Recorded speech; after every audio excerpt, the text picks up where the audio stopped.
मित्रांनो, मी सुधीर घोडेराव माझ्या शेतीत माझे प्रयोग या यूट्यूब चॅनलवर आपलं सहर्ष स्वागत करत आहे. तर चला जाणून घेऊया कमी खर्चात शेती. शेतकरी मित्रांनो, मी फक्त हा 1 एकराचा प्लॉट स्पेशल प्रॅक्टिकल करण्यासाठी हा केलेला आहे. आणि आपण बघू शकता, परवाच्या दिवशी मी यामध्ये 5 फूटमध्ये लागवड केलेली तुरीची लागवड केली आहे, निवड तूर. आणि काल मी याच्यामध्ये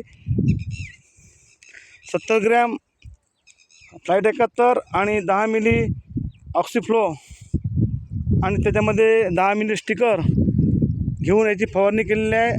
आपण बघू शकता कशा प्रकारचा तणाचा पूर्णपणे तण जळलेला आहे, आपण बघू शकता. आणि अशा प्रकारचं एका दिवसामध्ये कशा प्रकारचा रिझल्ट आपण बघू शकता. हे शेत मी मगत्यांनी फक्त प्रॅक्टिकल करण्यासाठी केलेलं आहे आणि याच्यामध्ये कुठे तार कंपाऊंड वगैरे केलेलं नाही. आणि या शेतामध्ये मी 2 परवाला तूर लावली आहे आणि 1 पण तुरीचा दाणा माझ्या प्रयोगातून मी केलेलं जे तुरीच्यासाठी रानडुकरासाठी औषध बनवलेलं आहे ते लावून याची तुरीची लागवड टोकन यंत्राच्या माध्यमातून केलेली आहे. 1 एकर असलेले शेत आणि इथनं थोडं 2 शेतानंतर नदी आहे, गावामध्ये मोठी नदी आहे आणि शेताच्या चौभोवताल अशा प्रकारचे मोठमोठे नाले आहे.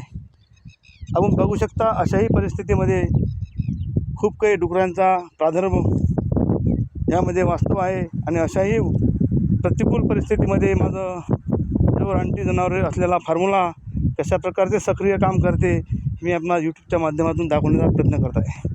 याच्यासाठीच मी माझ्या शेतीत माझे प्रयोग या शेतातून मी प्रत्येक गोष्ट आपणापर्यंत पोहोचवण्याचा प्रयत्न करेल. आणि बघू शकता आज 3रा दिवस तूर लागवडीला झालेला आहे.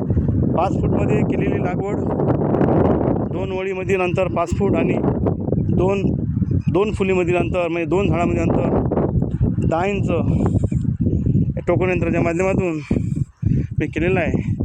आणि अशा प्रकारचं तणाचं नायनाट कमी खर्चात शेती कशी करायची हे मी आपणास